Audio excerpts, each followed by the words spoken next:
Hello বন্ধুরা, তো আজকে গিয়েছিলাম একটা জায়গায়, রাস্তাটা খুব ফাঁকা ফাঁকা ছিল, যার জন্য আজকে ভিডিওটা করলাম। তো একা একা আসছিলাম, তো ভাবলাম একটা ভিডিও করি, তাই ভিডিও করলাম। দেখো রাস্তাটা কত সুন্দর, পুরো ফাঁকা আর অন্ধকার রাস্তা। লোকজন খুব কমই আছে এই রাস্তায়, আছে দুই একটা আর কি যাওয়া আসা করছে।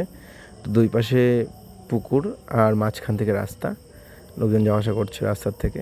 তো আমিও যাচ্ছিলাম, তাই ভাবলাম একটা ভিডিও বানাই।